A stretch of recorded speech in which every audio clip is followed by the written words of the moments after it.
Hello everyone, welcome back to Grammar Society where you learn English with confidence. And today in this video we are going to learn one of the most important academic and professional writing skills, paraphrasing. So let us quickly look at what are the things we are going to cover in this particular video. First of all, what is paraphrasing and why it matters. And here I will talk about 5 key techniques that you can apply to do paraphrasing. And what are the common mistakes that you do, and last of all we are going to have a short quiz. So let us come to our very first question, that what is paraphrasing? So basically it is a rewriting or restating process where you restate or rewrite the ideas from a source text using your own words, but you have to keep the meaning unchanged. In the sense, even if you are trying to rewrite or restate the idea from a different text that we are calling a source text, you cannot change the meaning, right? And that is when we are saying that it is not just about altering the words, it's about understanding and reformulating ideas. So you have to understand the text and you have to reformulate your own ideas, but you can't change the meaning. The meaning of the source text should be kept unchanged. And as you could see that it is also about identifying the topic sentences and keywords. In the sense, we cannot change a few of the topic sentences, the key ideas. Okay, so paraphrasing is a technique. Also, one more technique is called quotation. Okay, so as you could see, it is a quotation from R. Jordan 2003.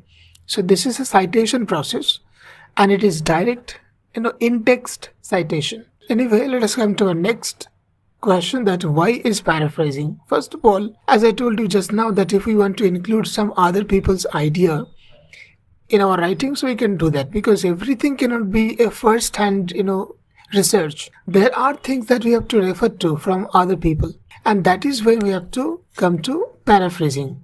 Second of all, if you are including others' idea, you don't want your writing to be plagiarized, right? So in order to avoid plagiarism in academic writing, as you know, and research, that if you are taking others' idea, you have to give credit. But if you don't want to give credit and you want to avoid that copyright issue, so plagiarism means copyright basically. So in academic writing, if you want to copy others' idea but you don't want to give credit, so in order to do that, you have to do paraphrasing.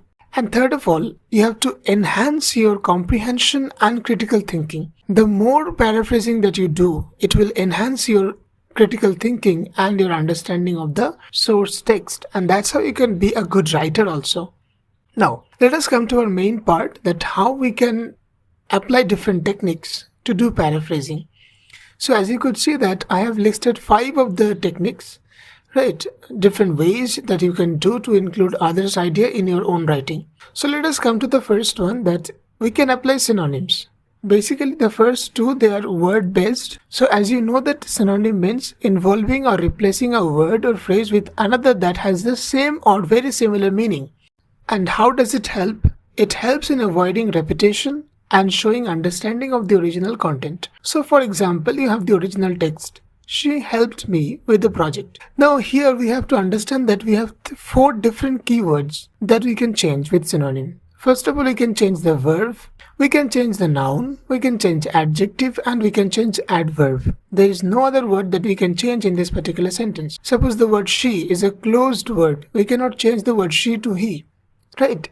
We can change the verb, like helped can be changed with assisted, right? She assisted me with the project.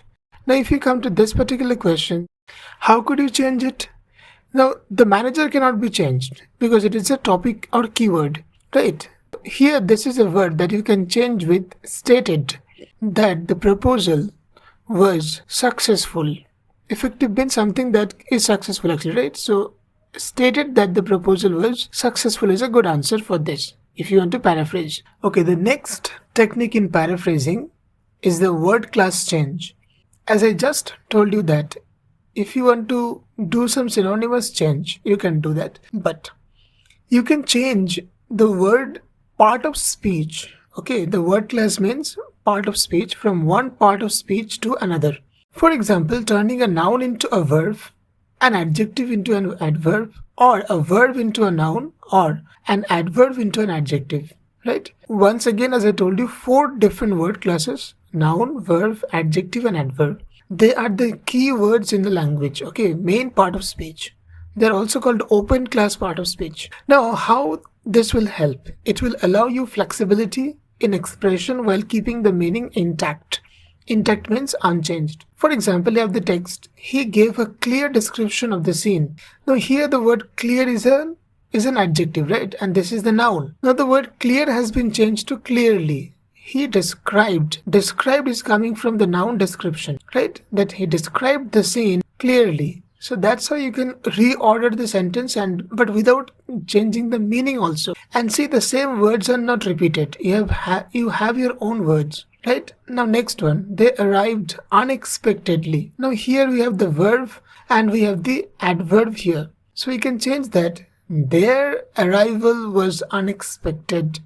Now the pronoun also has been changed to their arrival was unexpected. Right? As I told you, this adverb can be changed to an adjective also. And this verb I changed to noun form arrival. Right? So this is a very classy expression that you can do. Let us come to our next technique, and that is opposite negation. And basically, from my point of view, I like this particular process, and in many of the books you may not find it. I apply this particular one very much and quite often. Now this technique involves, expressing an idea by using the negative form of the opposite word. Now how? I will just show with examples. It is useful to avoid euphemistic expression. It is a opposite expression for euphemistic expression, in the sense if you don't want to keep some bad expression in your writing and that is very direct and not good sounding, then you can do this. Now suppose you are saying that boring. What is the opposite of boring? Interesting, right? Now just putting a note here. As I told you, opposite negation, you make it negative, the opposite word negative. Now the sentence is that the book was boring. You're saying the book was not interesting. What does it mean? It means the same as boring, right? Now if you say their neighbor is poor, what does it mean? The opposite of poor?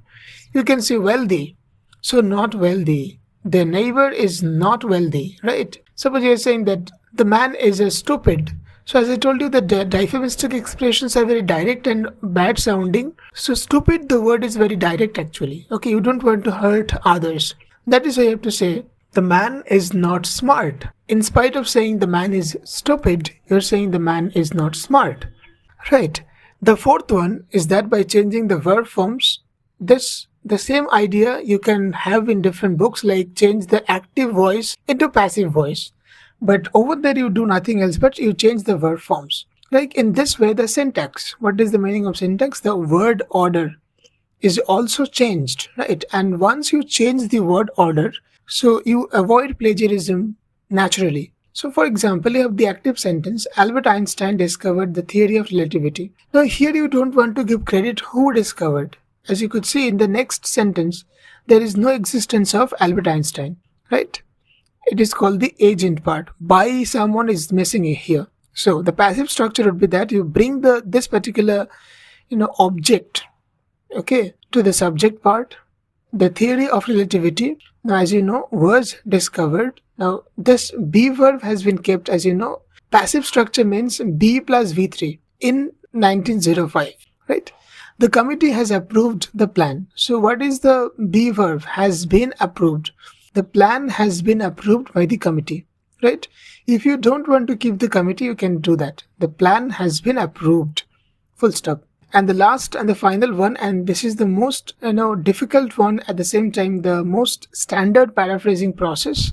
It is called synthesis. What is the meaning of synthesis? It means that combining two ideas into one sentence or breaking a complex sentence into two simpler ones, right? Two or more. This helps make the text clearer and more fluent. Now suppose you have the original sentence into two. As you could see, she read the book, full stop, means it is a sentence. She wrote a review, means she read the book and after doing that she wrote the review. That is why we are combining the two sentences with this particular synthesized clause. After reading the book, she wrote a review. So as you could see, you are applying a participle structure, present participle with the preposition. And that's how you're capturing the two sentences in one single simple sentence. After reading the book, she wrote a review. Next one. The original sentence is a long sentence. The researcher conducted multiple trials in order to ensure the accuracy of the results. Now this is the connector here, in order to, right, that you can break. Now the researcher conducted multiple trials, right? We are not keeping the in order to connector to connect both the ideas. We are putting a full stop. Then their aim was to ensure accuracy. Now as you could see that one single sentence, okay, one single compound sentence has been broken down to two simple sentences. Now the last one, she reviewed the process thoroughly. She still missed a key point. Now there are two contrasting ideas. So we can start with even though, in spite of, okay, although. How do you write that? Although she reviewed the process thoroughly, comma, she still missed a key point. Or in spite of or despite, even after reviewing the process thoroughly, she still missed a key point, right? This is how we can connect the two sentences into one single idea, that is called synthesis. Now these are all the key 5 techniques to do paraphrasing. Now we'll look at some common mistakes that we do. So you try to avoid these mistakes while paraphrasing. First of all, word for word replacement. As I told you that don't change every single word. There are a few keywords and topic words that you cannot change. Suppose there are 5 words. Okay, you don't change all the 5 words. That will not make any sense. Second, you don't change the key ideas. Okay, you don't exclude the key ideas. And distortion of meaning that you do.